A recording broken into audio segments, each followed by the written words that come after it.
बिस्मिल्लाहिर्रहमानिर्रहीम। अस्सलाम वालेकुम दोस्तों, मेरा नाम आसिफ खान और आप देख रहे हैं इंडियन मुस्लिम।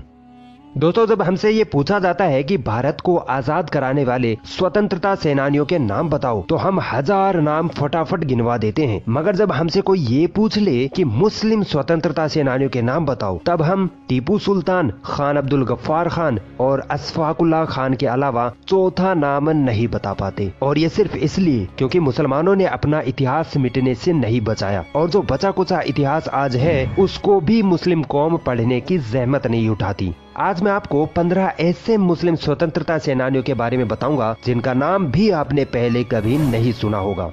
मैंने इन 15 मुस्लिम स्वतंत्रता सेनानियों के बारे में बड़ी मुश्किल से जानकारी जुटाई है, क्योंकि अक्सर इतिहास की किताबों से इनका नाम सहित इतिहास गायब कर दिया गया है।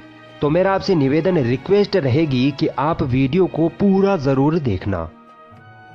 सैयद मोहम्मद सरफुद्दीन 1901 बिहार में पैदा हुए ये मुस्लिम स्वतंत्रता सेनानी पैसे से एक यूनानी डॉक्टर थे। जब महात्मा गांधी ने 1930 के नमक आंदोलन की घोषणा की, तो ये गांधी के साथ कंधे से कंधा मिलाकर भारतीय स्वतंत्रता आंदोलन में शामिल हो गए। इनके साहस से बौखलाए अंग्रेजों ने गांधी के साथ ही इनको भी जेल की कोठरी में बंद कर दिया। वर्ष 2007 में भारत को आजाद कराने के इनके साहसिक योगदान के लिए भारत सरकार ने इनको पद्म भूषण से सम्मानित किया। 30 दिसंबर 2015 को 114 वर्ष की उम्र में इनका इंतकाल हो गया था।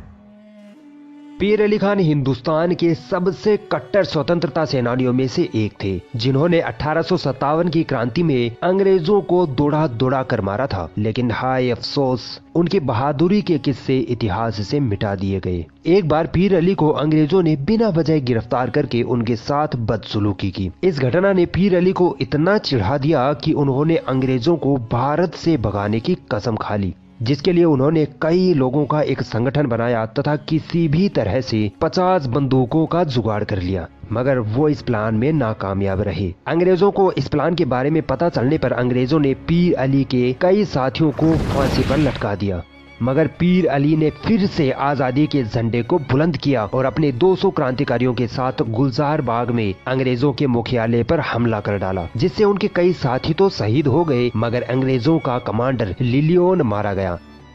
पीर अली को अंग्रेजों ने गिरफ्तार करके खूब टॉर्चर किया, मगर पीर अली आजादी के नारे लगाते रहे और लिलियन की हत्या के आरोप में उनको फांसी पर चढ़ाकर शहीद कर दिया गया। दोस्तों, बख्त खान ऐसे क्रांतिकारी थे जिससे अंग्रेज हमेशा खौफ खाते थे। 1797 में यूपी में पैदा हुए बख्त खान ने 1857 की क्रांति में महत्वपूर्ण योगदान दिया था। बख्त खान ईस्ट इंडिया कंपनी में सैन्य कमांडर थे, मगर अंग्रेजों के जुल्म को देखकर आजादी की ऐसी आग उनमें पैदा हुई कि अंग्रेजों को भारत से खदेड़ने का उन्होंने बेड़ा उठा लिया। बहादुर शाह जफर को जब अंग्रेजों ने गिरफ्तार कर लिया, तो बख्त खान ने ही आजादी की बागडोर संभाली, मगर हथियार, गोला बारूद और भोजन की कमी के कारण आजादी का ये आंदोलन कमजोर पड़ गया और अंग्रेजों ने 13 मई 1859 को बख्त खान को शहीद कर डाला। मौलवी अब्दुल्ला शाह इतने बड़े क्रांतिकारी थे जिनको खुद अंग्रेज अपना सबसे बड़ा दुश्मन मानते थे। अंग्रेजों ने बिना वजह इनकी सारी संपत्ति जब्त कर ली, जिससे मौलवी अब्दुल्ला के सीने में अंग्रेजों के खिलाफ नफरत भर गई और इन्होंने अपनी मातृभूमि से विदेशी आक्रमणकारियों को भगाने का निर्णय लिया। इन्होंने कई क्रांतिकारियों का संगठन बनाया और अंग्रेजों के खिलाफ बगावत खड़ी कर डाली। अंग्रेजों ने उनको गिरफ्तार कर देशद्रोह का आरोप लगाकर फांसी की सजा सुना डाली, मगर उसी वक्त 1857 की क्रांति छिड़ गई और मौलवी अब्दुल्ला जेल से निकल भागे। मौलवी अब्दुल्ला ने अंग्रेजों के दिलों में इतना खौफ पैदा कर डाला था कि अंग्रेजों ने इन पर उस वक्त के 50,000 का इनाम घोषित कर दिया था। और दोस्तों, ये वो पहले क्रांतिकारी थे जिन पर ऐसा इनाम रखा गया। अंग्रेजों से छुपने के लिए मौलवी अब्दुल्ला ने पवायायन के राजा से मदद मांगी, मगर उस राजा ने दरवाजे ना खोले और अंग्रेजों ने मौलवी अब्दुल्ला को गोलियों से भून दिया और वो शहीद हो गए। दोस्तों, सैयद अलाउद्दीन हैदर अंग्रेजों को फूटी आंख नहीं सुहाते थे, क्योंकि ये वो क्रांतिकारी थे जिन्होंने आजादी के पहले आंदोलन के लिए बहुत सारे क्रांतिकारियों को अंग्रेजों के खिलाफ एकजुट कर लिया था। सैयद अलाउद्दीन हैदर का जन्म 1824 ईस्वी में तेलंगाना में हुआ था। ये हैदराबाद की मक्का मस्जिद के प्रचारक व इमाम थे। 1857 की क्रांति में मौलवी अलाउद्दीन ने अपने 300 क्रांतिकारियों के साथ मिलकर ब्रिटिश रेजिमेंट बिल्डिंग पर हमला बोल दिया, मगर अफसोस वो कामयाब न हो सके। पता है क्यों? क्योंकि उनके एक साथी मंत्री सालार जंग ने उनको धोखा दे दिया और अंग्रेजों का साथ दिया। अंग्रेजों ने मौलवी अलाउद्दीन को अंडमान की काला पानी की जेल की सजा सुनाई। दोस्तों, ये वो पहले स्वतंत्रता सेनानी थे जिनको काला पानी की सजा हुई थी। 30 साल तक वो काला पानी की दर्दनाक यातनाएं झेलते रहे और फिर उनकी मृत्यु हो गई। दोस्तों, मौलवी अलाउद्दीन के साथ ही एक और मुस्लिम स्वतंत्रता सेनानी तुर्रेबाज खान ने भी अंग्रेजों के खिलाफ विद्रोह छेड़ रखा था। इनको भी मौलवी अलाउद्दीन के साथ काला पानी जेल भेज दिया गया था। इन्होंने वहां से भागने की कोशिश की, मगर अंग्रेजी पुलिस ने इनको गोली मार दी। दोस्तों, अंग्रेजों के दिल का खौफ और जुल्म देखिए। जब तुर्रेबाज खान गोली से मर गए, फिर भी उनकी लाश को हैदराबाद लाकर सबके सामने फांसी दी गई। भारत सरकार ने तुर्रेबाज खान के देश के लिए बलिदान का सम्मान करते हुए उनके नाम पर एक सड़क का नाम तुर्रेबाज खान रोड रखा, जो हैदराबाद के कोटी में यूनिवर्सिटी कॉलेज फॉर वुमेन के पास स्थित है।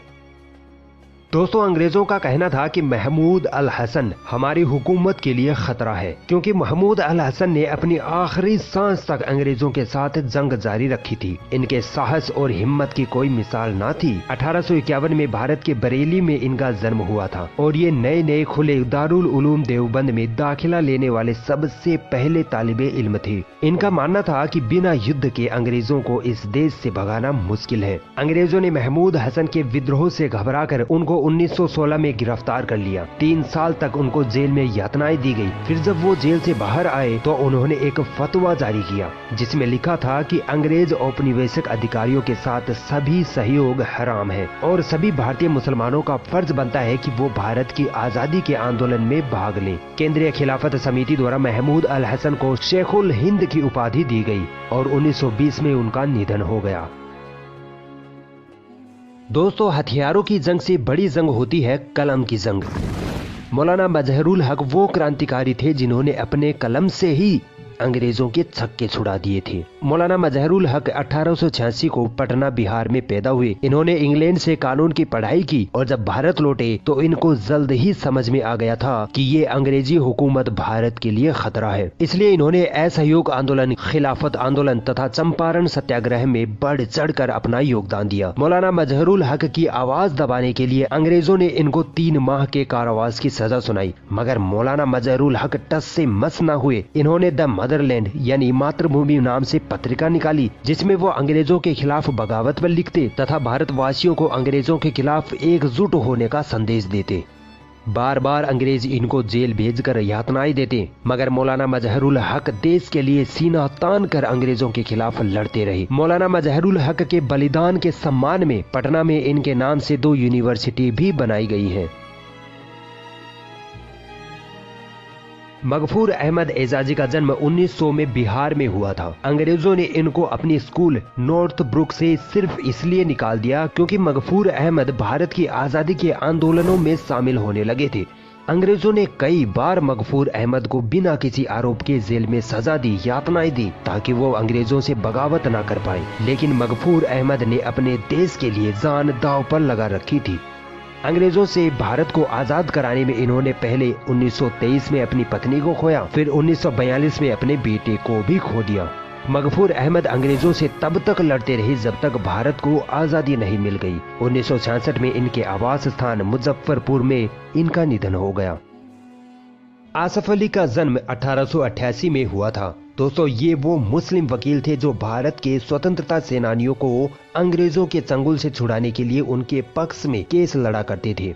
जब बटुकेश्वर दत्त और भगत सिंह ने केंद्रीय विधानसभा में अंग्रेजों पर बम फेंक दिया था, तब यही वो आसफ अली स्वतंत्रता सेनानी थे जिन्होंने शहीद भगत सिंह का केस लड़ा था। भारत छोड़ो आंदोलन में इनके योगदान से खौफजदा अंग्रेजों ने इनको जवाहरलाल नेहरू के साथ अहमदनगर किले की जेल में बंद करके यातनाएं दी थी। भारत की आजादी में इनके बलिदान को सम्मानित करने के लिए 1989 में इनके नाम पर डाक टिकट भी जारी किया गया था। 1888 को जन्मे सैफुद्दीन कोई छोटे मोटे क्रांतिकारी न थे। महात्मा गांधी के साथ मिलकर इन्होंने असहयोग आंदोलन को आगे बढ़ाया था। जलियांवाला बाग नरसंहार में इनको सबसे ज्यादा याद किया जाता है, जहां अंग्रेजों ने निहत्थे मासूम भारतीयों का नरसंहार किया था। डॉक्टर सैफुद्दीन अंग्रेजों के साथ इतना लड़े कि इनको 14 साल तक जेल में बंद रखा गया। इन्होंने भारत पाकिस्तान के विभाजन का भी कड़ा विरोध किया था। 1963 में इनका निधन हो गया और इंडियन पोस्ट ने उनकी 100वीं जन्मतिथि पर उनके सम्मान में एक विशेष स्मारक डाक टिकट जारी की थी। अब्बास अली का जन्म उत्तर प्रदेश में 1920 में हुआ था। बचपन से ही ये अंग्रेजों से नफरत करने लगे थे। भगत सिंह और चंद्रशेखर आजाद जैसे स्वतंत्रता सेनानियों से इन्होंने प्रेरणा ली थी और अंग्रेजों से लोहा लेने की ठान ली। सुभाष चंद्र बोस ने जब विद्रोह का आह्वान किया तो ये उनके साथ आजाद हिंद फौज में शामिल हो गए। इन्होंने अंग्रेजों को इतना सताया कि अंग्रेजों को इनको 50 से ज्यादा बार जेल में बंद करना पड़ा। ये होता है असली बलिदान। 2014 में हार्ट अटैक से इनका निधन हो गया था। 1909 में पैदा हुए वाक्कम मजीद अपने स्कूली दिनों में ही भारतीय स्वतंत्रता आंदोलन में शामिल हो गए थे। उन्होंने हर तरीके से अंग्रेजों को भारत से भगाने की कोशिशें की। 1942 में इन्होंने भारत छोड़ो आंदोलन में भाग लिया तथा अंग्रेजों के खिलाफ विद्रोह खड़ा कर दिया। अंग्रेजी हुकूमत ने इनको गिरफ्तार कर लिया तथा कई महीनों तक इनको दर्दनाक यातनाएं दी। भारत की आजादी में इनके योगदान का सम्मान करते हुए 1972 में भारतीय सरकार ने इनको ताम्रपत्र से सम्मानित भी किया था। 10 जुलाई 2000 को वाक्कम मजीद का इंतकाल हो गया। 1898 को केरल में पैदा हुए अब्दुल रहमान ने अपनी पढ़ाई बीच में ही सिर्फ इसलिए छोड़ दी क्योंकि उनको अंग्रेजों से अपने देश हिंदुस्तान को आजाद करवाना था।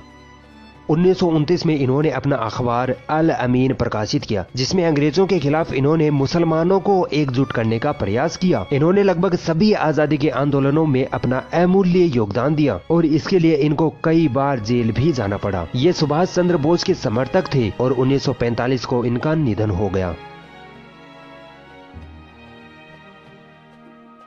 दोस्तों, इतिहासकारों का कहना है कि अंग्रेजी हुकूमत ने मौलवी मोहम्मद बाकिर को तोप के आगे बांधकर उड़ा दिया था। 1780 में इनका जन्म हुआ और 1857 की क्रांति के ये ऐसे क्रांतिकारी थे जिन्होंने 77 साल की उम्र में भी अंग्रेजों को धूल चटा दी थी। ये अपने अखबार अकबर उस जफर, जो कि बहादुर शाह जफर के नाम पर था, के जरिए भारतीय क्रांतिकारियों के समर्थन में लेख लिखते, जिससे अंग्रेजों को खूब मिर्ची लग जाती थी। अंग्रेजों को डर लगने लगा कि मौलवी बाकिर के अखबार के कारण कहीं भारत के लोग हमारे खिलाफ एकजुट होकर विद्रोह न कर दें। इसलिए 14 सितंबर 1857 को अंग्रेजों ने इनको गिरफ्तार कर तोप से उड़ाकर शहीद कर दिया। ये है मुसलमानों का बलिदान।